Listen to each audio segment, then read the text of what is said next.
आपण पाहत आहात EDTV, बातमी अशी जिच्यावर तुम्ही ठेवणार विश्वास। जालना नांदेड समृद्धी महामार्गासाठी जालना तालुक्यातील देवमूर्ती शिवार रामनगर शिवार मधील शेतकऱ्यांच्या शेतजमिनी अधिग्रहित करण्याचे काम सुरू आहे। दरम्यान या भागातील शेतकऱ्यांनी या जमिनीला जो भाव मिळत आहे या भावाबद्दल या रेटबद्दल तीव्र नाराजी व्यक्त केली आहे आणि 2 महिन्यांपासून आंदोलनाचे हत्यार उपसले आहे। अशा असतानाही कुठलाही निर्णय होत नाही। जिल्हा प्रशासन आणि शेतकरी दोघेही आपापल्या मतावर ठाम आहेत। नेमकं कुठं घोडं अडलंय याविषयी सविस्तर माहिती सांगितली आहे जिल्हाधिकारी डॉक्टर श्रीकृष्ण पांचाळ यांनी। प्रोजेक्ट आहे सर्वांनाच कल्पना आहे जालना नांदेड समृद्धी महामार्ग आणि मधल्या काळामध्ये बरीचशी निवेदनं काही आंदोलनं आताही दिलीप राठे यांचं आंदोलन चालू आहे त्यांच्यासोबत आज ताजं आंदोलन होतं हो आहे सिंधी काळेगडला आपले तहसीलदारी त्यांना सांगितलं तर आपण जे वारंवार त्यांची चर्चा करतो निवेदन असतील त्यांचे आपण आताही पत्र देतो तसं माध्यमातून सांगतो असं नाही आहे विषय फक्त बऱ्याच वेळेला काही मी न्यूजपेपर वगैरे बघतो तर काही न्यूजपेपरमध्ये बातम्या असतात आणि मग आपला समन्वय आहे हे मला फक्त सांगायचं की आपण पहिल्यापासून शेतकऱ्यांसोबत समन्वय साधण्याचा प्रयत्न केलेला या लँड ॲक्विजिशनच्या बाबतीमध्ये काही जे मुद्दे त्यांचे जिल्हा स्तरावरचे होते तर ते देखील सोडवण्याचा पुरेपूर प्रयत्न केलेला आहे। जसं उदाहरणार्थ जे जिल्हा स्तरावरती आपल्याला करता येऊ शकतात त्या गोष्टी ज्या आहेत की जर एखाद्याकडे सिंचनाची व्यवस्था असेल तर त्याला हंगाम बागायत म्हणून दर्जा देणे त्यानंतर जे सर्व मूल्यांकनं आहेत तर जी आपल्या नियमामध्ये बसतील तर ती मूल्यांकनं घेणं जसं उदाहरणार्थ आता त्यांचे जे आक्षेप होते तर त्यानुसार साधारणतः 52 लोक आहेत हातगल की किंवा आपल्याकडे त्यांच्याकडे SBOचे चार्ज दिल्यानंतर त्यांना इंडिव्हिज्युअल सुनावण्या घ्यायला सांगितलं होतं आणि त्यामधल्या बऱ्याचशा जे ज्यांच्याकडे डॉक्युमेंट होते सगळ्यांच्या ऐकले प्रत्येकाची गावनी हे आपल्याकडं यादी आणि ते त्यांचे गोष्टी ॲडिशनल आवड म्हणून आता ते पारित करणार त्या गोष्टी ज्या राहिल्या होत्या ज्या आता JMSमध्ये राहिल्या असतील त्या सगळ्या आणखी मोठं प्रपत्र 1 पर्यंत माझ्याकडे आल्या आणि त्या राहिल्या असतील त्या आता ॲडिशनल आवड त्याचा करतो आहे।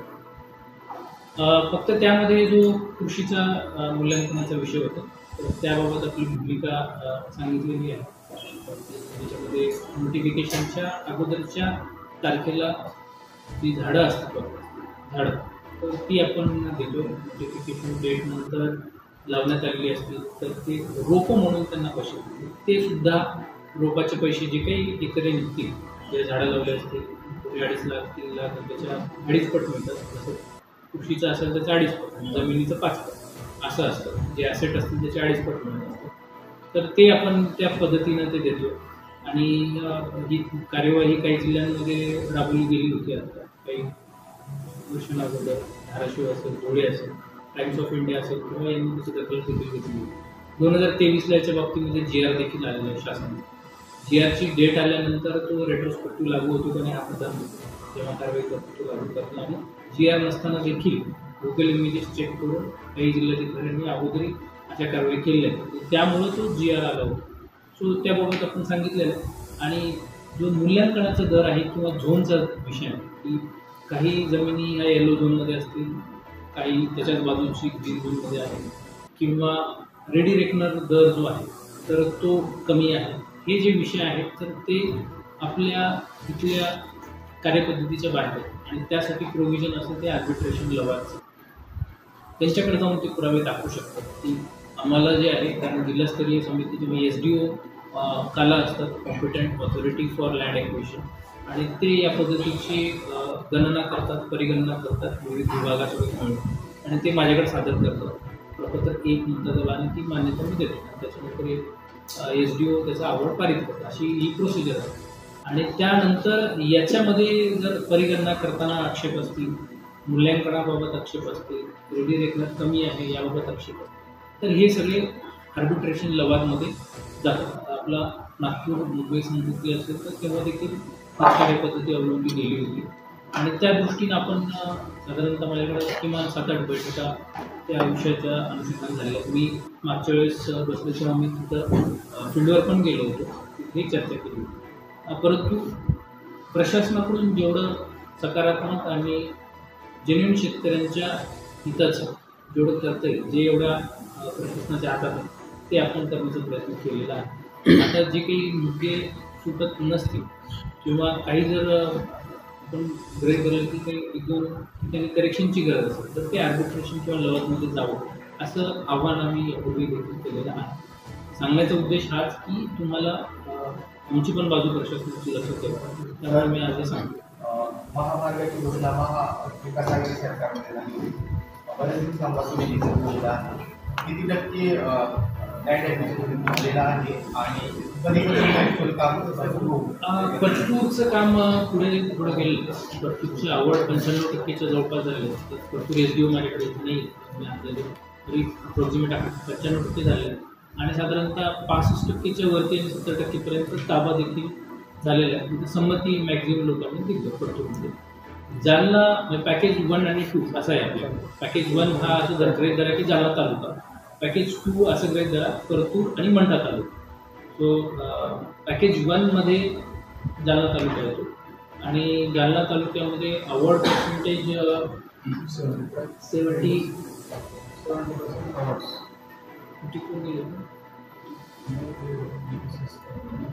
नोटीस दिलेलं आहे ते 84% आहे. अवॉर्ड झालेलं आहे. नोटीस म्हणजे आपण त्यांना ते कळवतो एक क्षेत्र इतकं रक्कम 70% अवॉर्ड झालेलं आहे.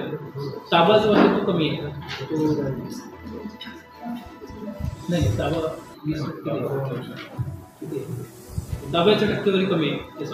सर 23% ताबा झालेला आहे. सर 8-10 दिवसापूर्वी याच नांदेड जालना समृद्धी महामार्गासंदर्भात आमदार अर्जुनरावजी खोतकर, हदगल सर, तुम्ही आणि शेतकरी आणि दिलीपजी राठे जे याचं नेतृत्व करताय त्या सर्वांची बैठक झाली. ती बैठक फिसकटली. त्या बैठक तुम्ही त्यांना स्पष्ट सांगितलेलं आहे की हे होऊ शकत नाही. म्हणजे आमदार खोतकर पण समोर होते. तरी पण जर ते असा अट्टहास करत असतील किंवा आंदोलनं करत असतील तर तुमची काय भूमिका आहे त्या संदर्भात अजून? नेमका मुद्दा काय, अडचणीचा मुद्दा काय, आंदोलनाचा तेच मग ते तुम्ही का होऊ देता असं?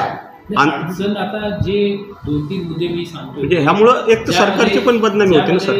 माझ्याकडून डिसिजन्स तसे डायरेक्शन मी देऊ शकत नाही किंवा उपविभागाधिकारी कोणी पण असतील तर तसे निर्णय घेऊ शकत नाही. ते कळीचे मुद्दे 2-3 जे आहेत की जे होऊ शकतात. असं म्हणजे पहिला जो आहे की येल्लो झोन, ग्रीन झोन असेल त्याला येल्लो झोनचे रेट देण्याबाबत आहे का, आणि रेडी रेकनर कमी आहे. तर तिथे आपण काय करतो की नोटिफिकेशन 2021चं होतं, त्याच्या 3 वर्ष अगोदर, 1 वर्ष सोडून 3 वर्ष अगोदर आपण खरेदी विक्री व्यवहार सगळे गृहीत घेतो. तर त्या 3 वर्षामध्ये तिथं ज्या खरेदी विक्री झालेल्या आहेत त्याचा देखील आपण गोषवारा काढतो. त्यामध्ये वरचे जे 50% खरेदी विक्री व्यवहार आहेत ते गृहीत घेऊन त्याचा ॲव्हरेज काढतो. सो त्यामध्ये खरेदी विक्री व्यवहार आपण गृहीत धरलेले आहे आणि ते रेडी रेकनरच्या जवळपास खरेदी विक्री व्यवहार झाले. त्यांचं म्हणणं आहे की मार्केट रेट जास्त. आता ती ग्राउंडची वस्तुस्थिती तपासण्यासाठी वेगळं मेकॅनिझम आहे. जर एखाद्या जमिनीचा रेडी रेकनर रेट 5 लाख आहे आज रोजी, जर 500 घेतला किंवा दुसरं कोणताही घेतला किंवा 7 लाख असेल रेडी रेकनर, तिथे जरी काही गटांचे खरेदी विक्री व्यवहार जास्त रकमेने केले गेले असतील पण रजिस्ट्री करताना जर हाईड केलं गेलं असेल तर मग रजिस्ट्री करतानाची जर ती 7 लाख रेडी रेकनर आहे आणि 7 लाखाची जर रजिस्ट्री केली तर ते 7 लाखच पकडणार आहे. जर तिथं जर असं धरून त्याला तिथं जर 7 लाख आहे परंतु 15 लाखाच्या खरेदी विक्री व्यवहार तर त्यानुसार त्याचं ॲव्हरेज काढलं गेलं. शेवटी आता होणार 5 पट दिले गेले. शेवटी हे आंदोलन कधी थांबणार आहे? लोकांमध्ये आज खरेदी विक्री व्यवहार कोणत्या या 15 लाखांनी झाला, परंतु आपला नोटीसच तर सांगते की तो त्याच्या अगोदरचे 1 वर्ष सोडून त्याच्या अगोदर. पण ह्याचं शेवटी आणि दुसरं की याच्यामध्ये दुसरा एक कन्सर्न होतो की मग 21 पासून आज 4 वर्ष झाले जमिनीचा त्यावेळेसचा दर लावताय तुम्ही आम्हाला, त्यावेळेसचे रेट देताय, त्याला 12% दर वर्षाचं व्याज आहे. म्हणजे आज रोजी 21 पासून जेव्हा आपण पैसे देतोय तर ते जी रक्कम असेल त्याला 12% वर्षाचे व्याज द्यावं लागेल. म्हणजे आज रोजी जर 21चं नोटिफिकेशन मला वाटतं ऑक्टोबरचं तर आज रोजी आपला जून चालू आहे, सगळे धरून तुला 4 वर्ष अमाऊंट देण्यासाठी लागतं. तर 12/48 म्हणजे जी एकूण रक्कम असेल त्याच्या 48% अमाऊंट द्यावं लागतं. त्या जमिनीवर काही तक्रारी आली गायरान असं वगैरे. शेवटी सर हे शेवटी थांबणार कसं आहे आता? हे आंदोलन रोजच्या रोज वाढत चाललेत त्यांचे, तुमच्या प्रशासनाकडूनही काही होत नाहीये, तर मग कुठं याचा दुवा काय आहे? का त्यांनी काय केलं पाहिजे मग? नाही, आपण त्यांनी किंवा तुम्ही पत्रकार आहेत म्हणून ते चालू द्यायला की त्यांचं आंदोलन, ते पत्रकार आहेत म्हणून त्यांचं आंदोलन चालू द्यायला का असे आहे? पत्रकारांना भीत आहे का तुम्ही? नाही व्हायला पाहिजे. माझं तसं म्हणणं, मी माझा प्रश्न भीत आहे का? एक मुर्मेजी माझ्या प्रश्नाचं उत्तर एक प्लीज. आपलं आता काय की आपण याचं सकारात्मक कुठेतरी पर्याय निघावं. कारण लँड ॲक्विजिशन म्हणलं की बरेचसे प्रश्न असतात आणि लँड ॲक्विजिशन हे बऱ्यापैकी प्रत्येकजण समाजाने होतो असं नाही आहे, परंतु जेवढा जास्तीत जास्त न्याय द्यायला जायचा प्रयत्न कसं करतो आणि त्या दृष्टीनं आपण चर्चेतून प्रश्न सोडवण्याचा आतापर्यंत प्रयत्न केलेला आहे. आणि आता देखील जे पॉझिटिव्ह झालेलं आहे तर ते देखील आपण संमती देण्यासाठी आपण जास्तीत जास्त जिल्हा परिषद आवाहन करतो, संमती द्यावं जेणेकरून 5पट रक्कम ती मिळते. आता होतं असं की आता काही जणांनी त्यावेळेस संमती नाही दिली, आता येऊन ते संमती द्यायचं म्हणतात. मग आता टेक्निकल प्रॉब्लेम आमचे वाढत होतात, कारण एकदा अवॉर्ड जर तो इथे SDOने फायनल करून जर MSRDCला पाठवला तर त्याच्यामध्ये परत तो क्लॉज ॲड करणं होतं, म्हणजे तो 4पटच रक्कम तिकडे देणार, त्याला ते जावं लागतं ॲप्लिकेशन.